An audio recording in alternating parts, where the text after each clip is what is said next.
It seems today that Border now is flying into space. The question is how? But where are those good old-fashioned agents on which we used to rely? Lucky there's a Kumagai. Lucky there's a lass who's from the squad of NASA's. She's the one that co-made explode and die. She's a Kumagai. I played rugby in college. And now for something completely different. Trigger on! Welcome, dear all, to the Duckface Diaries. We are a World Trigger read-through podcast aiming to discuss the World Trigger manga, volume by volume. I'm Wensleydale Cheddar. And I'm Hoven with an H, and this month we'll be tackling volume 12, which covers chapters 98 to 106, and episodes 46 to 48, as well as episodes 53 to 57. Fuck. I knew I was going to stumble on that. Shit!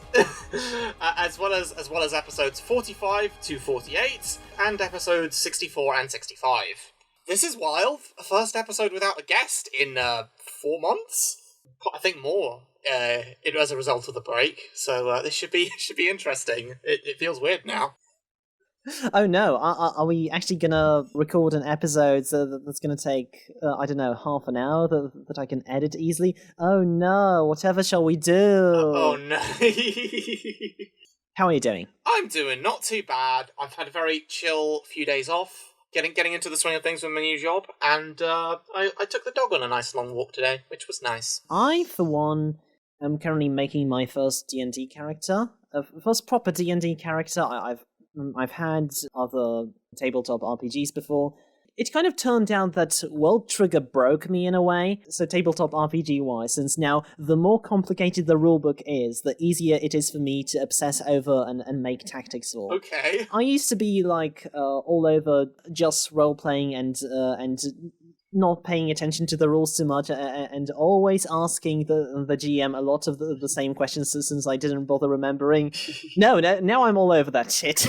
Nice. So, for today's agenda, we're going to do a quick recap of Volume 12, created by Daisuke Ashihara, the story and art, translated by Lillian Olsen, touch-up and lettering done by Ace Chrisman, design done by Sam Elsway, edited by Marlene First. Yes, this time there is no Hope, because there's no Hope for Donovan. Then we'll move on to our general thoughts, do a little bit of an Ashihara comments corner, a little bit of a spoiler corner, as well as our Q&A segment. Wow, we got the intro done in like 3 minutes. This is wild. Wow. It's just I decided not to go on a side tangent about D&D, and look where we are. So my current sorcerer is pretty cool. Okay, let's move on. Here we are in the future. Okay, let's do the summary.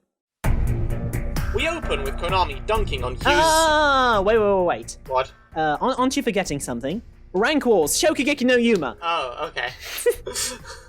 Okay, so we open with Konami dunking on Hughes' po-faced comment. Rindo explains to Hughes that a torturous interrogation would be detrimental to both parties when asked on the subject. I don't know, maybe Hughes is into that or something, I don't judge. Hughes is initially very smug to hear that Jin-senpai considers him smart, talented, and an elite fighter, and is oh so shooketh to hear that the compliment was actually Scruffy Hottie's lie. Back to the match. Akane wants to fire on the attacker's skirmish, but Kumagai urges her to wait for one of them to make a move. Kuga does a flashy, spinny jump in between them, receiving an incapacitating shoulder wound to the right arm. However, this turns out to have been bait for Akane, since he utilizes Grasshopper to dodge her sniper fire before breaking off from the scuffle to pursue her. Akane keeps up the pressure on Kuga, pressing on to sacrifice her chance at a bailout, with him closing past the 60-foot limit for it. She plants some meteor traps in his path, but the debris just provides Kuga the cover to use his severed, defunct arm as a red herring, closing in and destroying her Trion supply system. Kuma and Murakami inch up the bank towards the bridge, anticipating that Yuma might make a break for it later rather than re-engage them.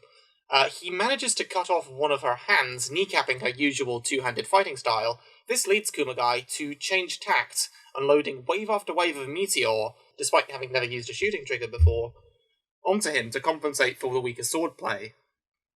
However, eventually she's forced down the bank, where Murakami uses thruster on his ray gun to take her out.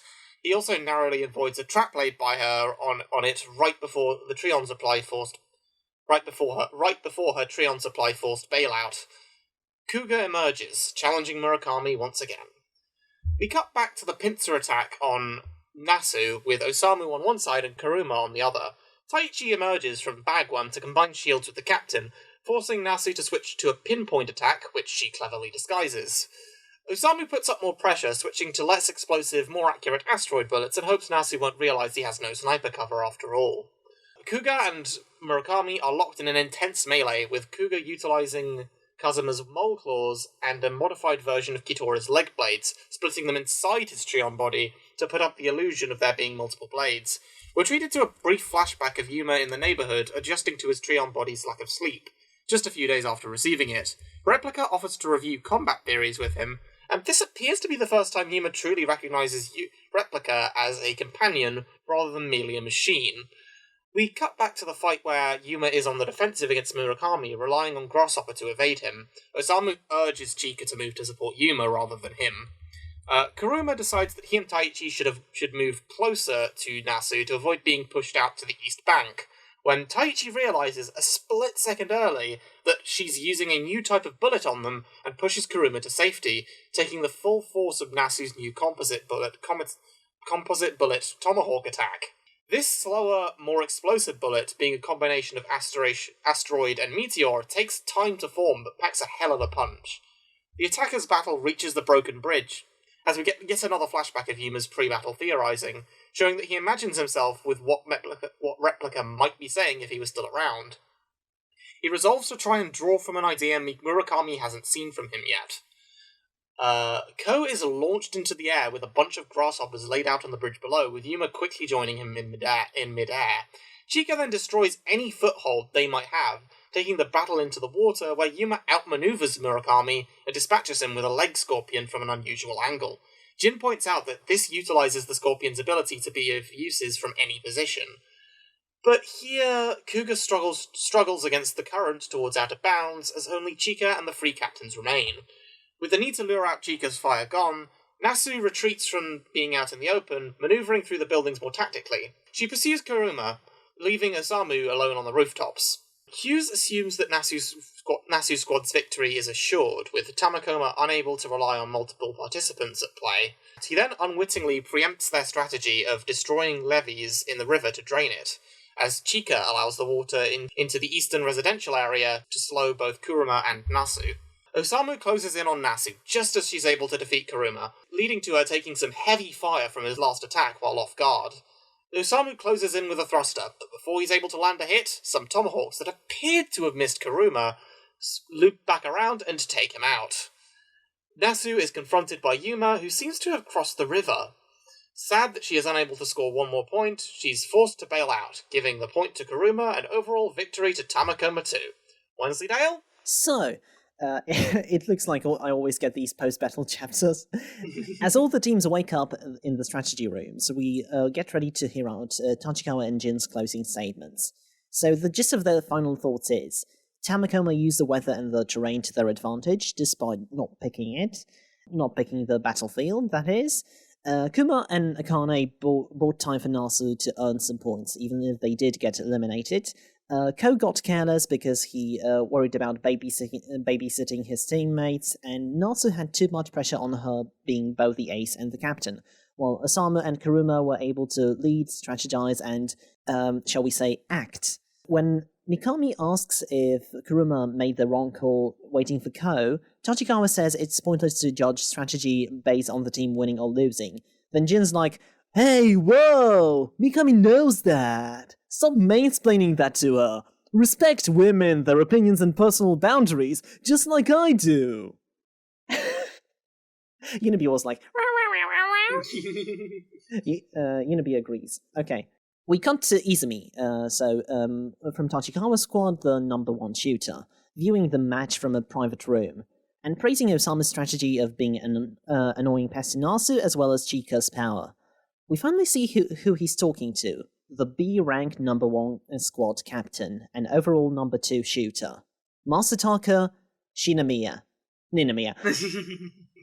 So, Ninomiya is quite critical when it comes to Tamakoma too, saying, Tamakoma didn't survive the ease back on talent. It was pure luck.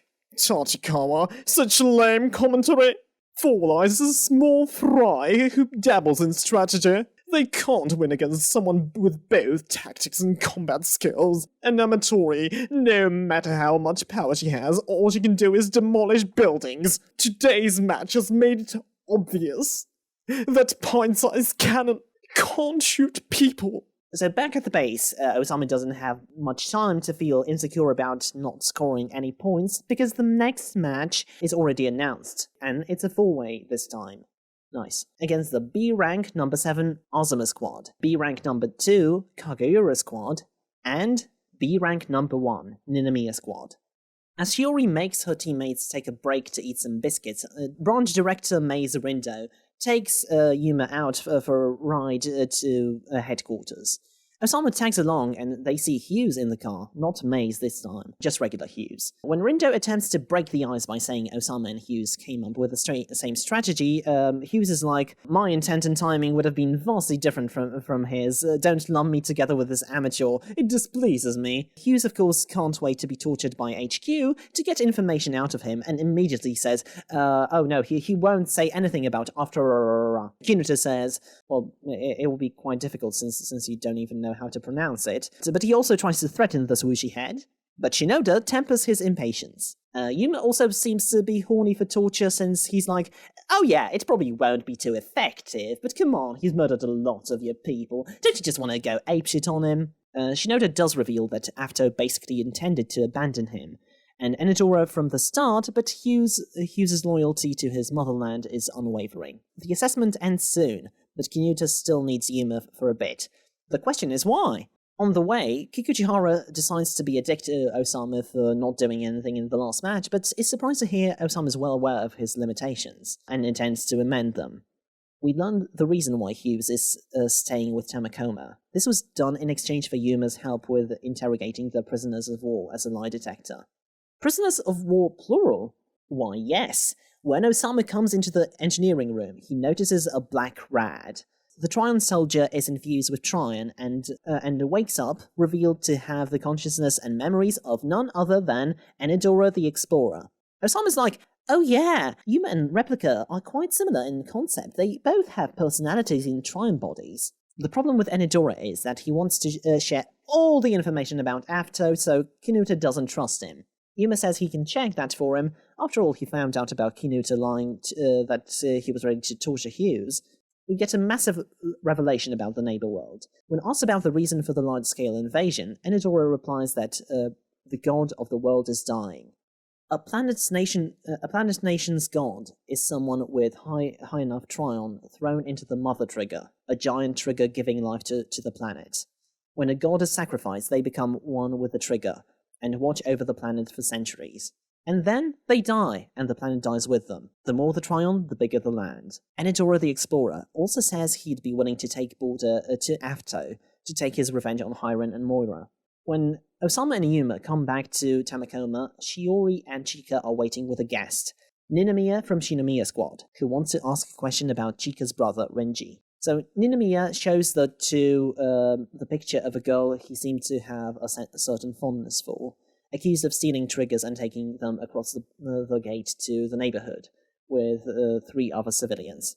Her name is Hatahara, and she was a border sniper, a member of his team. He suspects someone else. He expects Unibi. Unibi, solve that, please. Okay, wait a second, I have to let her out. Lucky he's a border guy. Want to get a man who positively can who, I don't know the lyrics to Family Guy even, he's a border guy. But yeah, no, I've got a sorcerer character I'm pretty happy with at the moment. It used to be a dwarf. What? Now. What? Oh, what? I wasn't talking to the audience about D&D while you were gone. What are you talking about? Sure, as if we're recording this live, sure. So, he suspects someone else might have been the ringleader of the operation, and Chika says it might have been her brother. Osamu confirms what he remembers from the plan Renji shared with him. Osamu asks for some information in return, but Ninomiya says there's no point in telling, since they won't make it to the away mission with the ability in the first place. Ninomiya says the best chance of looking for Renji is putting Yuma on an A-rank team, and won't promise to tell them anything, even after making it to the away mission. Luckily for Team Mikimo, composed Beefcake blabs, and we learn that Ninomiya's squad was demoted because of Hatahara's conspiracy. As the question of climbing up the ranks comes up, something is bugging Osamu. He phones Scruffy Hotzi, asking his mentor for some guidance on advanced shooter techniques. Osamu knows he'll eventually run out of tricks, and that'll put too much pressure on Yuma. Scruffy Hotzi could give him some tips, but that could trip him up since he's inexperienced. He eventually caves in, though, and refers Osamu to some experts' opinions. Arashiyama, Tokieda, and Izumi. General thoughts? Let's do it. So yeah, this volume can be pretty, evenly be split up into the bulk of the match and the revelations about both the mysterious cohorts of Renji and Afto. The latter in particular has some pretty huge implications for the series. These are some big deal reveals. We're finally learning the motivation of the neighbours that have been attacking all this time. The more we go through these volumes, the harder and harder it becomes for me to give an overall volume good or volume lacking, because the more we read, the more I just see them as component parts of an overall whole. So it's hard for me to really give that assessment, but I guess I can talk about general thoughts on what happened in it. Yeah, regarding stuff that happened in it, I think this volume has had some great moments. I think Yuma versus Murakami is one of the best duels in World Trigger, one of the best drawn ones, I think so. Reading this volume was a treat. The panels with the fights had a certain quickness to them that I love looking at those quick moves. Yeah, that duel and the environmental effects of this one makes me really, really why couldn't this have been done with Season 2's production values in the anime? It would have looked so cool. Yeah. I particularly like the standout panel of Yugo's ghost intersecting with Yuma's scorpion as he stands to duel Murakami. And Replica at the bottom. It was so nice. And also just the backlighting of it, where the sort of holy ethereal light in between it, the way it's framed, it's my favourite panel of the volume as well. I did love some character moments, like Yuma flashing back to reviewing strategy with Replica when Yugo died. I don't think I've noticed this in the previous volume. It's kind of a parallel to Ko's own enhanced sleep learning, because Yuma can't sleep, so he uses that time to develop his knowledge, so it's kind of similar to Ko in that regard. It's a duel between a bloke who can't sleep and one who sleeps all the time. I think that's one thing I found very interesting about this volume, in that this match is really, despite them winning, it's Osamu starting to realise how staying as he is can't sustain the team forever, because Yuma is able to beat his opponent by adopting his approach to training, by doing that same kind of introspection, just he doesn't have a side effect to do it. But with Osamu, he also tries to mirror his opponent's approach with he's using the composite bullets like Nasu is, but he isn't. Well, he wants to. He wants to. He never has. He doesn't know how to do it. Yeah, and he manages to make them faster. No, that's like using the general properties of asteroids. In Volume 3, we learned that you can change the properties of asteroid, and that's one of the advantages of being a shooter. Okay, so it's not quite the same thing as what Nasu is doing. Okay. Yeah, it's not. It's just you can modify. You have certain points in power, speed, and range or volume, I think. You can reduce one to increase the other. So this was done in the slow buckshot that he used against Kazama. Well, damn! I had a whole point on how the two of them tried to adopt their opponent's fighting styles, but it doesn't work for Osamu. But Osamu didn't really try to adopt his opponent's fighting style, so I guess it all falls down there. I guess he kind of gets inspired about it later. In retrospect, I really like... I never realized this at first, but Nasa Squad is really defined as one for trying out new things and improvising. Especially like Akane and Kumagai learning from the captain and kind of adopting shooter techniques on their own, but both using Meteora. Yeah, and it's interesting, because it's like, on the one hand, you have Scruffy Hottie's advice about that you should focus on the tools that you have and not hastily try and learn a new one, and you also have Tachikawa's whole thing about passion doesn't win fights, but in having that passion and trying to go for the points, they were able to buy for time, and Nasu was able to get more points on the East Bank. But on the other hand, it also plays into what Scruffy Hottie was saying, in that Kumagai tries desperately to utilizing a technique she hadn't done before and using a shooter trigger. Because she's really inexperienced with it, she wasn't able to win. Yeah, she literally got beat by her own meteors, so that's definitely something. I've kind of noticed that this is not as much of a criticism, but maybe I guess it is. I've noticed that sometimes in the final commentary, Ashihara goes out of his way to make all the combatants look good. Like, generally, I think it's good. It makes all the characters feel valuable, and I feel like their accomplishments are sometimes overstated. Like, Kuma and Akane's decision to engage when it cost them 2 points, when Akane could just have tried to survive, or Osama's simple strategies being overblown to being masterpieces of tactical thinking. You know, don't get me wrong, I love our Glasses Boy so much, but sometimes I find myself being like Ninamiya and just going... I mean, yes, his tactics were fine, I guess. See, I don't know, maybe I'm the perfect audience for this manga, because I am not a very tactical thinker, so whenever someone pulls out something creative, I'm like, oh yeah, I wouldn't have thought of that. So, it's quite effective for me, but... I mean, no, I appreciate them. I think just the framing of it is a little overstated when like other characters are doing like similar things. I don't know. We've kind of built up Osama to be one of the most tactical people here, whereas he's kind of on par with some other characters that I've seen. Even like some members of Arafune Squad, which we don't really give too much thought about, right?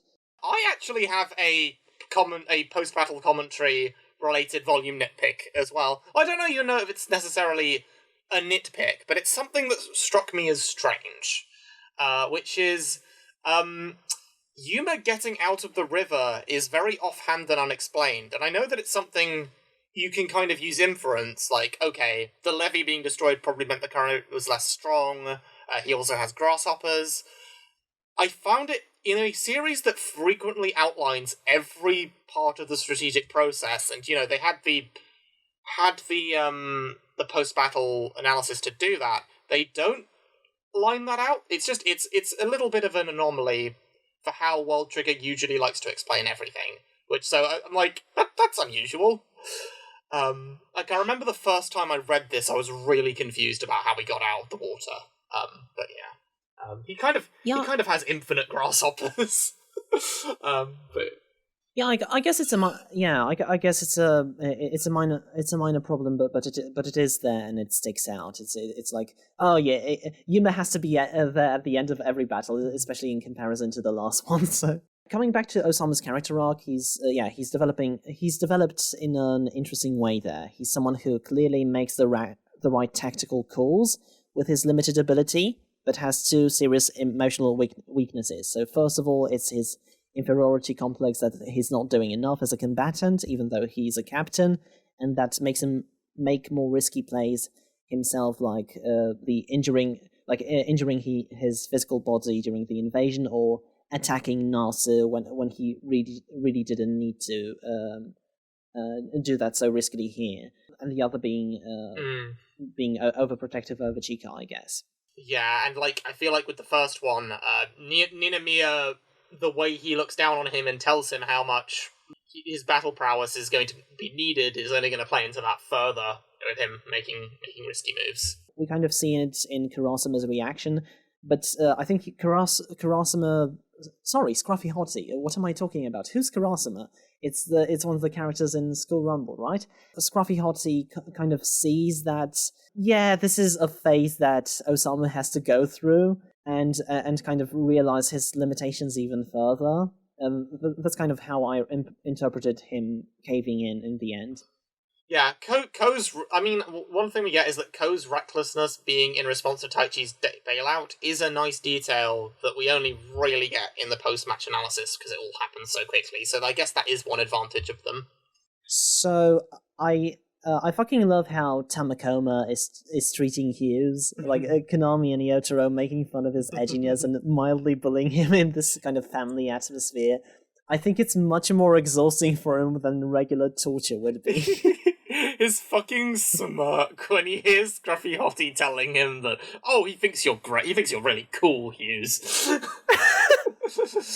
I love it. On my first read through, I used to forget that. Oh yeah, he's a fucking edgy 16-year-old. Yeah, he is a literal teenager. Yeah, it was easy to forget, but yeah, he's quite fun here. Yeah, I think one takeaway I had from this volume is that it would be really interesting to get a flashback to his upbringing and training in AFTO, because just to see where that kind of conditioning as a soldier, that even after being betrayed, he still doesn't want to give up any information. Other interesting character moments, I haven't mentioned it in the summary, but I like the little moments when Kikuchihara gives some tough love to Osamu when he points out the fact that just practicing won't be enough for him to catch up and not be a burden to Yuma and Chika. He's like, don't disappoint Kazama too much when he does the commentary for you next time. And then when he just goes off, Tokieda's like, well, Kikuchihara made a friend, he usually doesn't talk to anyone. Yeah, the odd friendships the main characters make with the side characters are very endearing. Yeah, also, Jin constantly slipping into personal nicknames for Tamakoma too in his commentary, and then quickly correcting to more formal ones is very cute. Yeah, I love when Tachikawa also says when Osamu keeps pestering Nasu, this is totally a harassment. I imagine Jin saying, oh yeah, I would know. Jin being a tactless asshole and pointing out that Mikami already knew the benefit of hindsight is quite funny.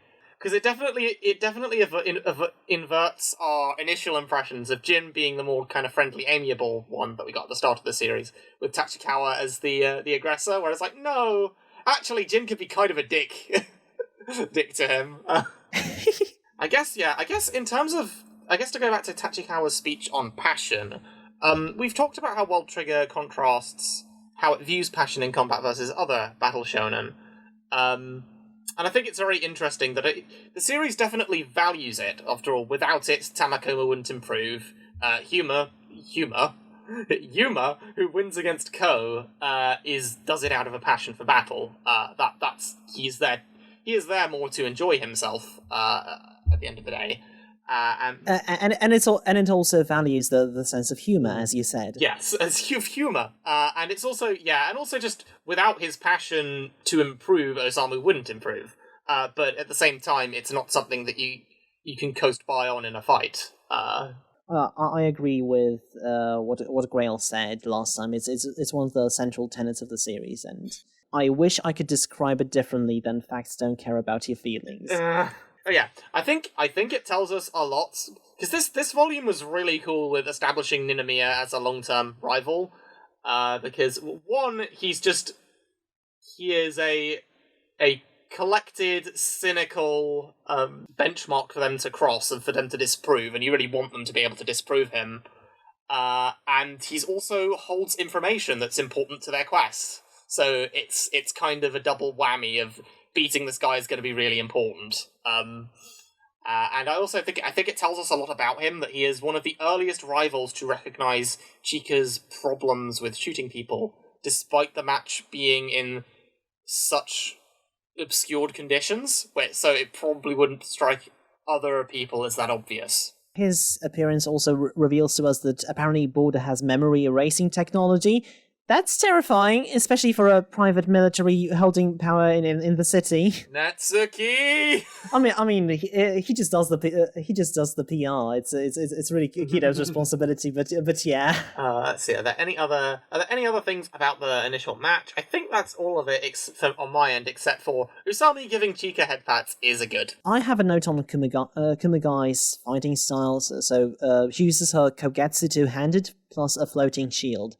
So yeah, a lot of the time in this B-rank matches, the trigger choice is just person has gun, person has sword, person has rifle. It's interesting that there's always variation in how they use it, not only in the combination, but in how they use a certain particular weapon. Yeah, and like just simply by losing one of the arms, she sees it as more feasible to just use a kind of trigger she's never had before to compensate rather than try one-handed. Yeah, it's also interesting how like Osama and Chika both fit into the same role here in this match. They both are kind of here just so Osama is here to pester and Chika is here as a big scare. Like Osama just changing his bullet speed and power just to bother Nasu, but not actually hit her. It's a clever ploy that fits into his role. With regards to the big reveals about Afto Couture, I find it very interesting that Afto seems to be kind of draconian and medieval in some ways, depending on how literal Enedorad's peasant comment is. I don't know if, like, that's just the way that Enedora speaks, or if they literally do have a feudalistic system there. But their motives for wanting to kidnap people are pretty understandable. And I'm very interested to see what kind of conclusion the series comes to, and like, okay, so how do we solve their problem of everything going dark and the island, the literal living space shrinking and pushing people off? Because they got to do something about it. It's interesting. I didn't read it as that. I didn't read the comments as that medieval, since like Polish libs from the opposition party and establishment, the like, not really shy about calling everyone peasants. Right. Okay. Yeah. No. Here in the UK, and I assume in the US, it's pretty weird. So yeah.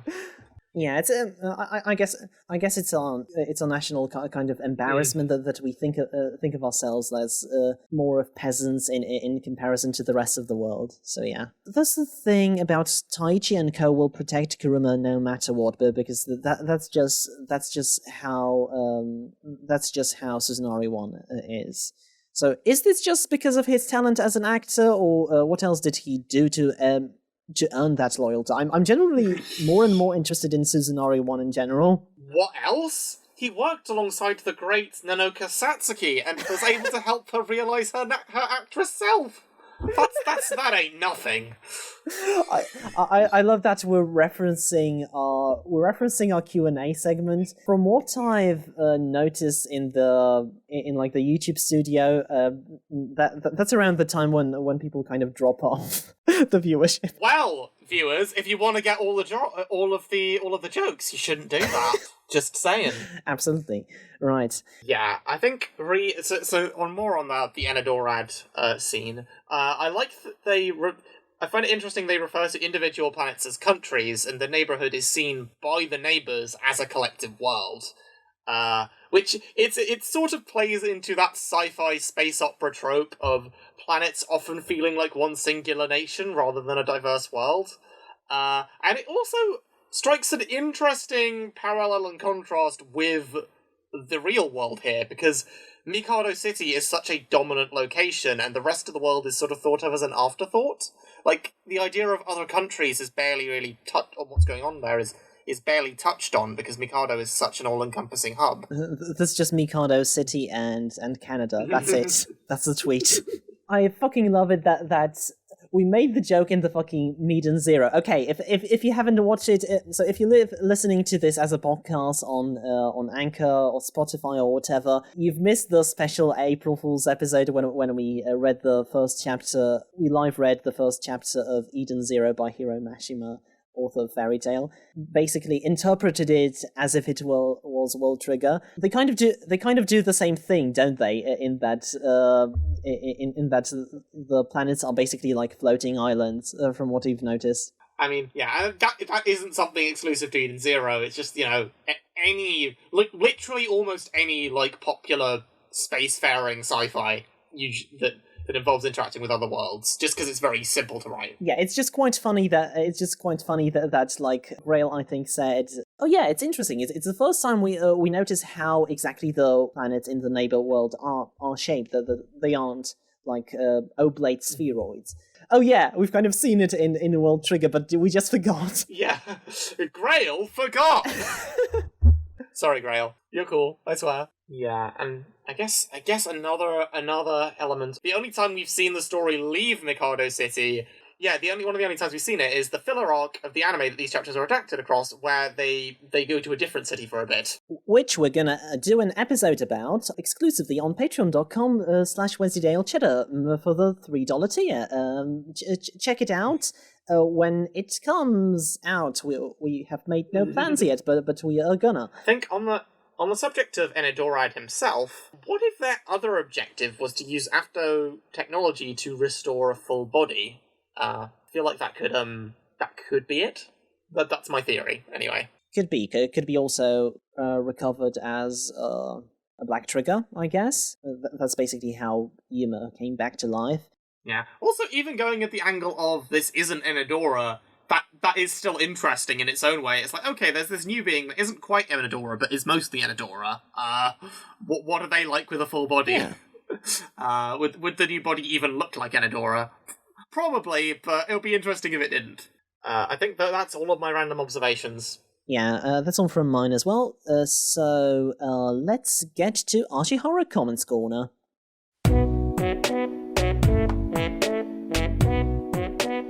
So, I like how everyone in Sewer Squad Dorm is Dominic Noble, the YouTuber who talks about books and book adaptations frequently. Because they just have this massive stash of books in a TV there, and apparently they spend all their free time, nitpicking what the difference is between a book and their film adaptation. You've mentioned last time we had profile pictures for all of them, that the nerd jocks. Our Fune Squad, meanwhile, as another callback, is both artsy and sportsy, since the operator, I forgot her name, does sculptures, and Arafune just has weight training, yeah. So Sewer Squad has 4 beds, and Arafune Squad has 3 beds. Is it just because Arafune falls asleep weight training? I'm going to headcanon that Sayoko is a very, sort of awkward, nerdy Final Fantasy VII fan, because she's very shy around some people, and also she wants that cyberpunk factory aesthetic for the Natsu Squad strategy room, with all the pointless pipes. Sayaka making the Natsu Squad strategy room has kind of the escape room aesthetics. The pipes are there when you see the room in the manga. I never noticed that. So, is Ashihara okay? The first comment after the title page: on the morning of the 20th, a male manga artist was reported dead in his home. Upon finding him, the investigators gave him some water and a banana that was found at the scene and he gradually recovered. 2 months later, he was released into the mountains. Is he okay? I don't know. So, I know it's probably because Kikuchihara is more relevant this volume, but it's infinitely funny for me that in the character feature page, he's featured among the A-rank agents over his captain. Kazama is nowhere to be seen there, but Kikuchihara is somehow. Kazuma isn't about that limelight. He ain't about that glory. I think Kikuchihara got a lot of spotlight over the recent volumes. Yeah, definitely. Yeah, it's interesting that Suzunari won. I don't know, do Tamakoma have their own strategy room at headquarters, since, we know that Suzunari 1 has one, they don't even have chairs there, since... Oh no, it's Nasa Squad that doesn't have chairs there, since they mostly discuss strategy while NASA is in bed, so at NASA Space usually. Yeah, I mean, I believe it was the case for Suzunari 1 as well, that it was pretty bare bones. Yeah, I think they probably have a similar setup, because they're allowed to do a lot of initial strategy at the Tamakoma base, and then they just have, a pretty simple room where Usami can go over stuff before the battle at HQ. Yeah. I'm counting this from now on, so I think it's Ashihara Boomer moment number 4. Why does he just assume Asana was just clean up after the boys? Yeah, yeah. Yeah, I mean, like, even if you want to go, like, I guess maybe that character is a bit of a neat freak, but at the same time, I don't know, maybe it could just be the conservatism coming through. Oh yeah, we haven't really discussed the color spread. That wasn't in color for us, since we were just reading it from the Jump Vault. But yeah, it's Fish this time. Yes. He wanted to do the same composition as in the previous two ones, and what should I do for the third anniversary? That's the one he makes with the deer, right? Yes, but yeah, this one was, I believe there's a send-up to it in the third anime opening. It's a little recreation of it. Oh yeah, okay. Oh, right. There's also a comment about the editor, Jean-Baptiste Hattery. So thank you for the past 6 years. Jean-Baptiste has been my editor since my debut, but due to his transfer to a different department, I got a new editor. Baptiste was very good to me for the 6 long years. Without him, Rillenthal and World Trigger might not have existed. The above pictures, the autograph board I gave him at his farewell party, which my manager scanned and digitized. Thank you so much, I'll keep working hard. And it's a picture of Hattery and behind him the Taomakoma 2 as well as Replica and the characters from Superdog Rillenthal, I believe. Should we make a recap of Superdog Rillenthal, another Patreon exclusive potential sideshow? I don't know if we should wait for a month when World Trigger's off, or when we get to the recaps, or if we do it as another Patreon bonus. I'm up for it either way. Yeah, well, we'll definitely read it one of these days. Yeah, I'm very interested to read it. Yeah, I definitely want to cover his first series as well as the Trigger Keeper one-shot and the Elite Agent Jin one-shot. Some of these, something I'd want to cover. Yeah, no, for sure. If I was able to find translations, obviously. All right then, I think that's all of it. So let's get to the spoiler corner.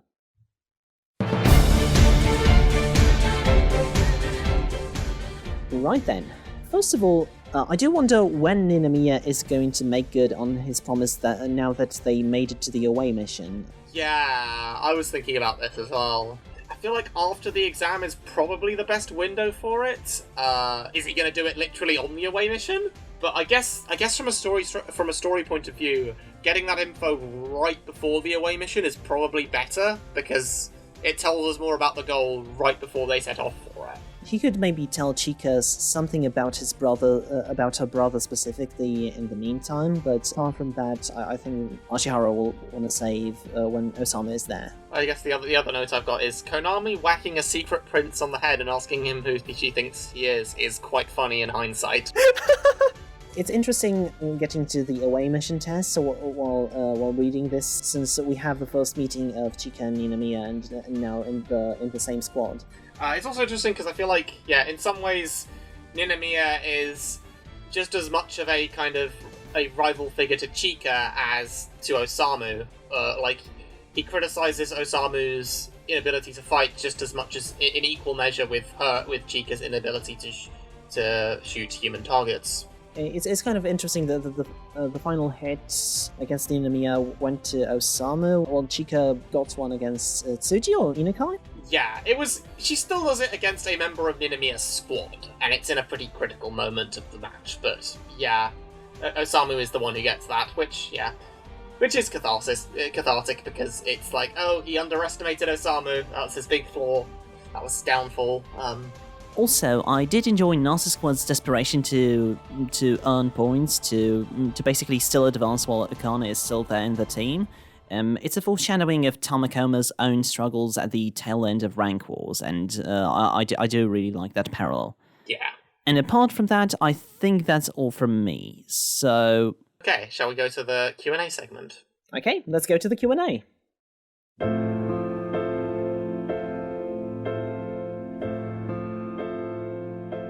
We've recorded 50 minutes already, and it still feels like, oh yeah, we got to it quite fast, didn't we?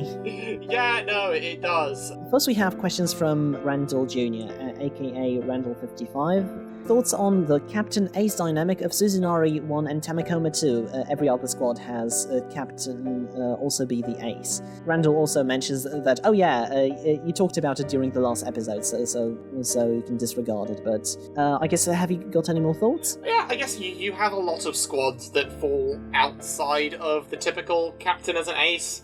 I guess, Kakizaki squad, he's technically the ace by just being the more, experienced member, but his squad is very much built around letting the two juniors really show off their stuff. So I don't really feel like that's a conventional ace. There's a conventional ace in there, really. Yeah, I think like it's more him being more experienced, but letting like two potential aces in the making do their thing, and Azuma squad is similar in that regard, but Azuma is also the ace. Yeah, Azuma is very much the ace there. He gets a lot of impressive kills or takeouts. And maybe like the idea that was brought up this volume in volume 12. Perhaps Nasu should be aspiring to be more like one of them. Yeah, from what we've seen, Nasu squad is very egalitarian. It doesn't really have Nasu be the leader all that much. So maybe it's kind of suggesting that someone should take that role, but they seem to be working fine as long as they have kind of a bit of a direction, as we see later. It's definitely interesting how the dynamic is going to change when the newest member of the squad joins them. While Akana goes away. Also, I think like things will be way different in Katagiri squad, since the captain is the operator. It's one of the A rankers that we don't know yet. We do in the newest chapters, but we don't in the volume that we're recapping. And also, I feel like Toma is the ace of Fuyushima squad, so it's really, there's a lot of aces that aren't captains, aren't there? Yeah.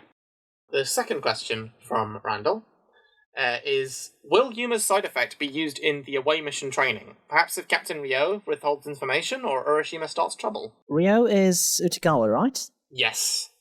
Yeah, that's definitely an interesting suggestion.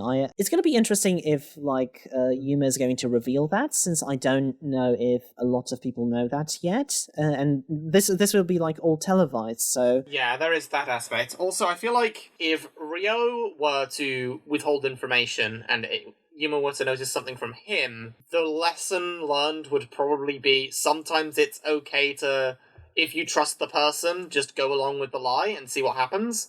And I feel like if Urashima gets it, the lesson learned will be okay, you need to be able to work out when someone is not working for the best interests of the team and be able to suss it out. So, but yeah, obviously we don't know very much about Urashima, so we'll see. It would be nice having Yuma kind of be in a vulnerable position in. Oh yeah, maybe it wasn't the best place to use my side effect for that. Oops. Since I feel like he could benefit in the story from making a few mistakes. Two additional questions from Randall: who would win between Tamakoma 1, Konami, Reiji, or Kurasama? I'm sorry. Who are Reiji and Kurasama? I have no idea. I guess Konami wins by default. I don't know. I put Scruffy Hottie. He tells Konami an obvious lie, which wins her to his side, allowing them to tag team Composed Beefcake. And then Scruffy Hottie takes her out immediately after when her guard is down. Okay, I'm gonna get a serious answer. I think Composed Beefcake and Scruffy Hottie have the secret weapons that work on a timer. If Composed Beefcake uses full arms, it's very powerful, but if you're agile enough, maybe Konami and Scruffy Hottie can dodge it. And Scruffy Hottie has Geist, which is put on a literal timer. Composed Beefcake's full arms expend a lot of Tryon. But Konami, I guess, has a lot of power already, is one of the best attackers, and she can work over time. Even though maybe she's not a very tactical thinker, she could maybe stake them out. Even though that's not really in her nature, so I don't know. I'd put my bets on Konami. And the last question from Randall Jr. Can you imagine a time skip where Chika trains with Ninomiya and comes back as a monster? I don't really have much to say besides, not really, but I can't say I would be curious to see it. I hope we don't get a time skip quite soon in World Trigger in general. Yeah, there's not really a window for a big time skip anytime soon. I could think of it when World Trigger would get kind of stale for me, and it really hasn't. I'm really enjoying it even now, so I don't feel like it's Ashihara's style to do that. So from Glitched Muffins. Glitch _muffins on Reddit. Question. Now that the most recent chapter has established more of how Phase 1 for each team is going to be like, which teams are you more interested in now? Which team are you interested in now, rather? I feel like those volumes have really endeared me to Kuruma. Even apart from like the meme factor, I think that's like the reason why he got this kind of loyalty, even though his skills aren't the best. It's really quite intriguing, and especially I do love the dynamic how he's trying to be more assertive this time. This is going to be a bit different from Suzunario 1. How Yuba just becomes the drill sergeant for him. Yeah, no, that definitely looks like it could be fun. I think I could have gone with the obvious silly answer of the chaotic energy of OG and Ikoma being on the same team, but I will say that I think Wakamura is going to be... It's interesting, him not having to put up with Katori. What is he going to be like? And is he going to find Hughes difficult, or is putting up with Katori going to give him experience with an aloof, difficult teammate? We also have Wakamura in contrast to Ko and Suwa, because they both have kind of the same recruitment approach of, look, I just picked whatever I could find at the time, but they have differing levels of confidence as captains and also different levels of understanding from their subordinates. Like, Wakamura wasn't very confident, but everyone just kind of went with it, whereas Suwa was, and Katori was really, like, pissy about it. And then obviously Ko was like, you know what, I don't, it doesn't matter that I just picked it as we go, we're still going to manage, and he managed to motivate his team well. So yeah, I'm going to be interested to see how those three squads contrast each other. Hashtag Wakamura trigger. It's not particularly a squad I'm very interested in, but I do love how Zoe's squad was introduced. I was mostly at the mercy of a lottery, so I figured I would base it on age. Yeah, I love it! Fucking Kikuchihara is just dying over there. Yeah, it's like, it's not going to be a very interesting squad, but it's going to be a funny one to cut back to. Yeah. Yeah, I think the other one I commented on is, I think the clash of personality for Ninomiya's team is interesting, but they'll be pretty dull for the Trion management side of things. That probably won't be anything that trips them up, because they have the insane bottomless pit that is Chika there, and the others aren't exactly lacking in that department. They won't really need to worry about that. Yeah, I feel like if anything, they were established to be overdogs, and they are going to be the overdogs overall. Emma, even though he's an experienced sniper, it'll be interesting seeing him in a new light when he tries to be protective of Chika, but at the same time he's kind of the underdog within the team, right? Yeah. Anyway, we got the last question from Veridux from the World Trigger Discord server. Veridux, Katori cultist. Okay, the eternal question, when does Osama get stronger?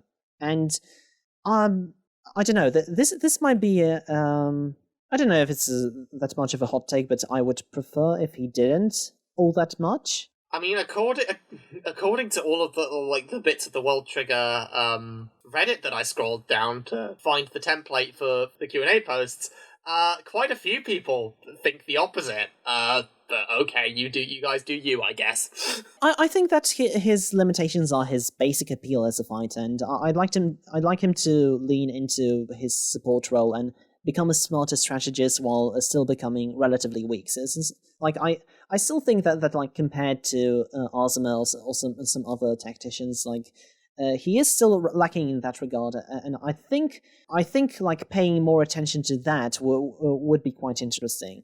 Another intriguing question is going to be how will he manage to be useful when he doesn't get the call in a battle, or when he's not the captain. He's going to be like a fish out of water there. Otherwise, I'm quite looking forward to his development in the politics of Border. He was quite clearly compared to Netsuki and Kido over time. So in how he like manages his plans and to like Jin. So when it comes to like playing around in the intrigue, in the tensions revolving neighbors in Border and the away mission, and how they possibly might have to stray from the mission. to find some survivors. And even now, this volume, we learn that to protect maybe Renji and to protect Hatahara, they and Emma might have to like go against Border. Since but Border kind of wants to wipe the memories clean. So he could get a little bit stronger. Like I don't think that would be bad. And I think focusing on the like both his aptitude on the field and as a tactician is fine. Like maintaining that dual focus. It's just a matter of like that aptitude doesn't have to be physical ability or Trion. I feel like maybe Ninomiya's definition of combat skills is a bit of a narrow one. Osamu doesn't need that physical prowess. He needs to find the correct application of the power he does have. Random thought about Hatahara, but we've touched on her. You know who's a really big fan of her? Shiro Usazaki, the former artist for Actage. When she drew her World Trigger fan art, which you should totally check out, if you're listening, she drew a lot of Konami and Usami Yuri stuff, and also a lot of like Ninomiya Squad hanging out with Hatahara. Yeah, it's if you get the chance to follow her, she's at USZKSR on Twitter. And we retweeted some fan art of her, so like follow us on Duckface Diaries. Yeah. I don't know. Do it. Yeah. Anyway, I think that's all. Shall we round off? Let's do it. Alright, so this is going to do it for the 12th episode of Duckface Diaries. God, it's we still went over an hour. Okay, you can still. This is just how we do it now. Yeah, I guess so. Okay, I guess it's fine since I can't do Manga Mosaic regularly anymore in the middle of the month. So this is going to do it for the 12th episode of Duckface Diaries. You can listen to us on so many podcast hosting sites: Anchor, YouTube, Spotify, Apple Podcasts, Podbean, Breaker, Overcast, Radio Public, Pocket Cast, Podbay, Play FM, Listen Notes, Castro, Google Podcasts. Patreon.com/Wensleydale Cheddar is where all the links are. You can check it out in the pinned post. It's what also pays some of the bills for me, so that is nice if you would like to support me. Remember that much like the neighborhood, the YouTube algorithm is a dark abyss of sorrows and woes from which channels like these never resurface. And what helps us navigate it is liking, subscribing, and sharing the podcast with a friend. On the YouTube channel and the same RSS feed, you get access to not only Duckface Diaries, but Manga Mosaic, a collection of podcasts and video essays on other manga titles, short and long alike. Recently, I haven't put out anything due to my job, and I may not be able to put Manga Mosaic stuff out regularly anymore, but that Attack on Titan video is still in the works. Basically, expect Manga Mosaic to be kind of like History of Power Rangers now, so it's going to be done when it's done. Other than that, follow our sister show. Yes, that's HOVIN'S HIDEAWAY. The most recent episode is still the discussion of Attack on Titan's ending. Please do give that a look-see with Jacob Parker-Dalton from OtaQuest. And we had a fun discussion in there. Also, if you are a listener only of Duckface and you don't check out the YouTube, do check out that Medan Zero special episodes we did. Which was very nicely edited together by @SpinningAsher on Twitter. She did a really good job. A lot of very funny edits there. Yeah, great job, Asha. Yeah. Right then. If you'd like to help me upload these on a regular basis, consider supporting me on patreon.com/Wensleydale Cheddar. In return for your support, you get access to rewards such as at the $1 tier, a shout out on your name in the credits, at the $3 tier, a World Trigger Duckface avatar, and as well as some occasional bonus podcasts. At the $6 tier, requesting a short series to be covered on the Manga Mosaic podcast. At the $12 tier, access to the show notes. At the $25 tier, requesting a series to be covered on a long-form video essay. Occasionally, I don't know which tier, but occasionally we're going to have some bonus podcasts, like the Filler Arc one, so you can contribute there if you like. Help me reach goals such as reviving World Trigger Bridged, or occasional more manga video essays. Patrons can vote on the next big project every time we hit a milestone. Send us emails, questions, comments, suggestions, and at Wensleydale012@gmail.com, or follow us on Twitter, and Duckface Diaries, or individual Twitters, @WensleyCheddar and @Hoven with an H. We got like one email with a question, and apart from that, we just get spam mail. I love it. I always get like, what's the weather like in California today? For some reason, I don't know why this is. There are there are 3 locations in World Trigger: Mikado City, Canada, and California. A sincere thank you to Milo Jack Sillets, who composed our ending theme, an orchestral rendition of Giri Giri, the first opening sequence for World Trigger. You can find his work at soundcloud.com/MiloJackSillets. What are we covering next time? Next time, we're covering Volume 13, which contains chapters 107 to 115, and episodes 66 to 70 of the anime. Yeah, we're going to have a special guest for that, so look forward to next time. And apart from that, this was the 12th episode of Duckface Diaries, and as always, it's time to bugger off!